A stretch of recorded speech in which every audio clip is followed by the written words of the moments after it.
देखिए आज हम चर्चा करेंगे विभाज्यता के नियम पर, जिसमें हम बिना भाग दिए विभाज्यता की जांच करेंगे। देखिए सबसे पहले हम बात करेंगे 2 से विभाज्यता, जिसमें हम बिना भाग दिए जांच कर सकते हैं कि किस संख्या में 2 का भाग चला जाएगा और किस संख्या में 2 का पूरा-पूरा भाग नहीं जाएगा। तो देखिए इसके लिए नियम है, यदि किसी संख्या का इकाई का अंक सम हो, यदि इकाई का अंक सम हो जैसे 0, 2, 4, 6, 8, अगर इकाई के अंक में अगर ये अंक हो तो वो संख्या 2 से पूर्णतः विभाजित होगी। जैसे उदाहरण के लिए देखिए 148, 148 में इकाई का अंक 8 है तो ये 2 से पूर्णतः विभाजित होगी। 2346 इसमें इकाई का अंक 6 है, इसलिए ये भी 2 से पूर्णतः विभाजित होगी। 15872 इसमें भी इकाई का अंक 2 है तो ये भी 2 से पूर्णतः विभाजित होगी। तो 2 से विभाजिता का नियम होगा, यदि इकाई का अंक सम हो तो वह 2 से पूर्णतः विभाजित होती है। अब देखिए 3 से विभाजिता का नियम, यदि किसी संख्या के अंकों का योग 3 से विभाजित होता हो, क्या करना है, हमें अंकों का योग करना है। जो संख्या दी हुई है जिसकी हमें जांच करनी है कि ये 3 से पूरा-पूरा भाग जाए या नहीं, तो उसमें हमें क्या करना है, अंकों का योग। अंकों का योग में यदि 3 का भाग चला जाए पूरा-पूरा तो वह 3 से पूर्णतः विभाजित होगी। तो देखिए उदाहरण देखते हैं हम, जैसे 168 लेते हैं हम। अब 168 में अंकों का योग किया हमने, 1, 6 और 8 को जोड़ा तो कितना आया 15। अब 15 में 3 का पूरा-पूरा भाग जाता है, तो इसलिए इस संख्या में भी 168 में भी 3 का पूरा-पूरा भाग चला जाएगा। ऐसे ही देखिए यहाँ पर 2349, अब यहाँ पर देखिए इसका जोड़ेंगे हम इनको अंकों को, तो 2, 3, 4 9 को जोड़ा हमने तो 18 प्राप्त हुए। अब 18 में 3 से पूर्णतः विभाजित होती है, जो 18 संख्या होती है वो 3 से पूर्णतः विभाजित होती है। तो इसलिए इस संख्या में भी 3 का पूरा-पूरा भाग चला जाएगा। इसी प्रकार देखिए 1,56,831, अब इसमें अंकों का हमने योग किया 1, 5, 6, 8, 3, 1, 24 में बराबर कितना आया हमें 24। तो 24 में 8 त्रिया 24, तो इसमें 3 का पूरा-पूरा भाग चला जाएगा। अब देखिए हम देखते हैं 4 से विभाजिता। 4 से विभाजिता का नियम है कि यदि किसी संख्या के अंतिम दो अंक कौन से, इकाई और दहाई, इकाई दहाई से बनी संख्या में यदि 4 का पूरा भाग जाए तो पूरी संख्या 4 से पूर्णतः विभाजित होगी।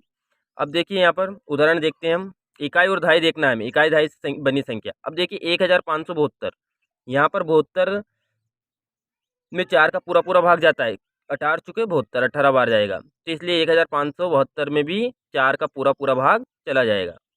इसी प्रकार देखिए अगला 17,824, अब 17,824 में अंतिम दो अंक है 24। अब 24 में हमें 4 का भाग देना, 4 छंगे 24 पूरा जाता है, इसलिए 17,824 में भी 4 का पूरा भाग चला जाएगा।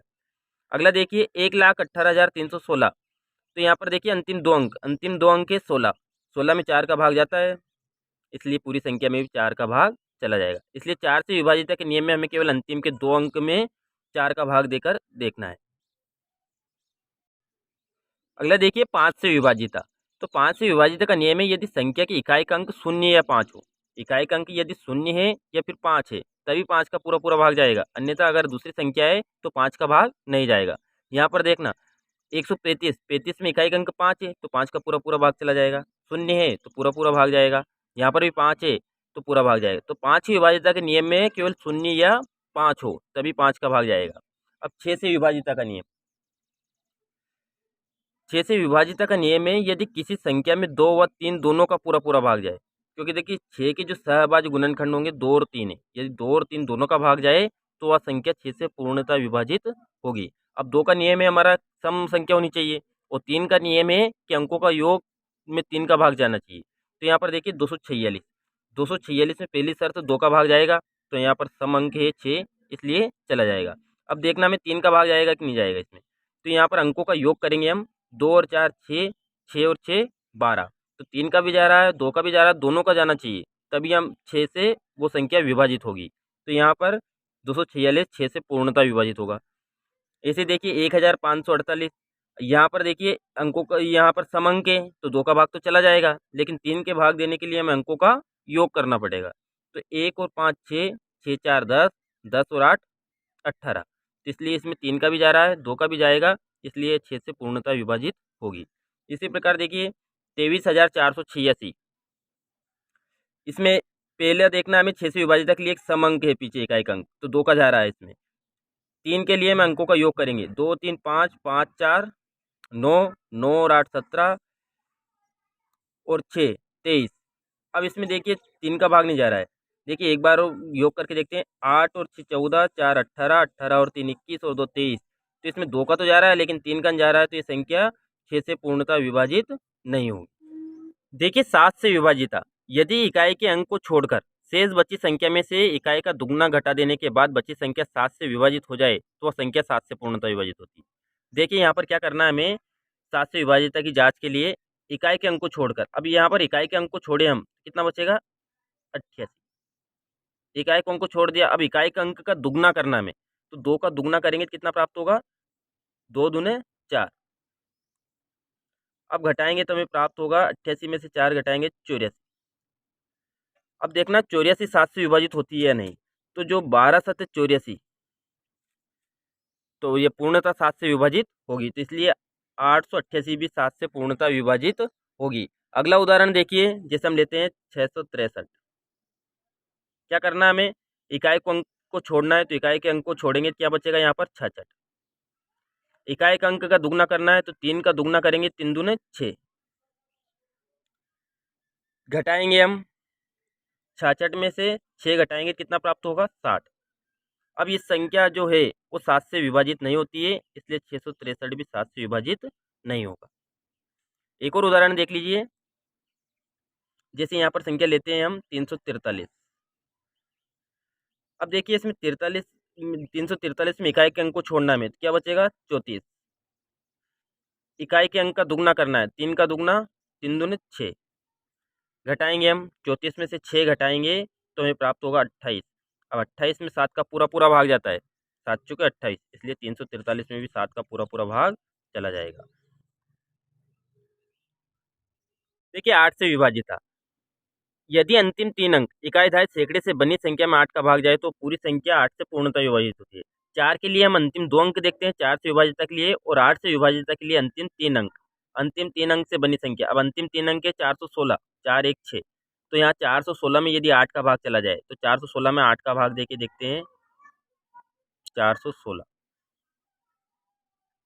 अब यहाँ पर देखिए 8 का भाग देंगे हम, तो 8 पंजे 40, बचेगा 1, ऊपर से उतारेंगे 6 और 8 दूने 16, तो 416 में 8 का पूरा पूरा भाग जा रहा है, इसलिए ये संख्या पूरी संख्या 8 से विभाजित होगी। यदि अंतिम 3 अंक शून्य हो, यदि इकाई धाई सैकड़े पे यदि शून्य हो, तब भी वो संख्या 8 से पूर्णतः विभाजित होती है। अगला देखिए 9 से विभाजिता। जैसे 3 से विभाजिता का नियम है, वैसे ही यहाँ पर 9 से विभाजिता का नियम है। यदि किसी संख्या के अंकों का योग में 9 का भाग चला जाए, और यदि हम अंकों का योग करें उसमें 9 का भाग चला जाए, तो वह पूरी संख्या 9 से पूर्णतः विभाजित होगी। तो यहाँ पर देखिए जैसे 7542, इसमें अंकों का योग किया हमने 7 5 4 2 का, तो प्राप्त हुए 18। 18 में 9 का भाग जाता है, इसलिए 7542 में भी 9 का पूरा पूरा भाग चला जाएगा। अगला देखिए 18576। अब यहाँ अंकों का योग किया हमने 1 8 9 9 5 14 14 और 7 21 और 6 27। 27 में 9 का भाग जाता है, इसलिए पूरी संख्या भी 9 से पूर्णतः विभाजित होगी। अगला देखिए 10 से विभाजित। यदि किसी संख्या के इकाई का अंक शून्य हो, यदि किसी संख्या के इकाई का अंक शून्य हो तभी 10 का भाग जाएगा। तो यहाँ पर देखिए इकाई का अंक शून्य है, 130 चला जाएगा, यहाँ पर भी शून्य है 12150, तो 10 से पूरी तरह विभाजित होगा। 17180, इसमें भी शून्य है इकाई का अंक, तो ये भी 10 से पूर्णतः विभाजित होगी। तो 10 से विभाजित के लिए इकाई का अंक शून्य होना चाहिए। अगला देखिए 11 से विभाजित। 11 से विभाजित थोड़ा ध्यान से समझिए। यदि किसी संख्या के सम स्थान, स्थान देखने सम अंक नहीं, सम स्थान और विषम स्थानों के अंकों का योग, सम स्थानों का योग कर ले और फिर विषम स्थानों का योग कर ले और फिर उनको घटाएं आपस में, तो यदि उसमें घटाने पर हमें शून्य प्राप्त हो, 11 के गुणज जैसे 11 का पहाड़ 11 22 33 44 55 आदि प्राप्त हो, तो वह संख्या 11 से पूर्णतः विभाजित होगी। देखिए एक उदाहरण समझते हैं हम। जैसे यहाँ पर है 10,648। अब 10,648 में सम स्थान और विषम स्थान, देखो विषम स्थान पहला स्थान, तीसरा स्थान और पांचवा स्थान, ये कहलाएंगे विषम स्थान। इनके अंकों का योग कर ले हम, विषम स्थानों के अंकों का योग, विषम स्थान के अंकों का योग करेंगे हम, तो यहाँ पर 1 धन 6 धन 8, 1 6 8। अब सम स्थान तो दूसरा स्थान चौथा स्थान, विषम स्थान सम स्थान। अब सम स्थान है हमारे 0 और 4, 0 और 4 को जोड़ेंगे तो 4 प्राप्त होगा, और 1 और 6 7 7 8 15। अब 15 में से हम इन दोनों का अंतर करना है, जो विषम स्थान और सम स्थान के अंकों का अंतर करना है। तो यहाँ पर अंकों के योग का अंतर करेंगे हम, तो 15 में से 4 घटाएंगे तो प्राप्त होगा 11। अब 11 प्राप्त हुआ तो 11 में 11 का पूरा पूरा भाग जाता है, इसलिए यह संख्या 11 से पूर्णतः विभाजित होगी। एक और उदाहरण समझते हैं हम 11 से विभाजिता का।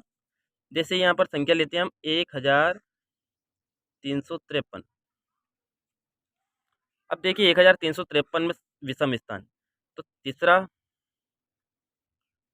जो 3 है, पहला स्थान तीसरा स्थान, ये विषम स्थान है, तो इनके अंकों का योग करेंगे तो हम 3 धन 3 बराबर 6। सम स्थान तो दूसरा और चौथा, तो 5 और 1 6, 5 और 1 6। अब इनका अंतर करेंगे तो हमें शून्य प्राप्त होगा। अब यदि शून्य भी प्राप्त हो तो वह संख्या 11 से पूर्णतः विभाजित होगी, तो इसलिए 1353 11 से भाग पूरा पूरा जाएगा।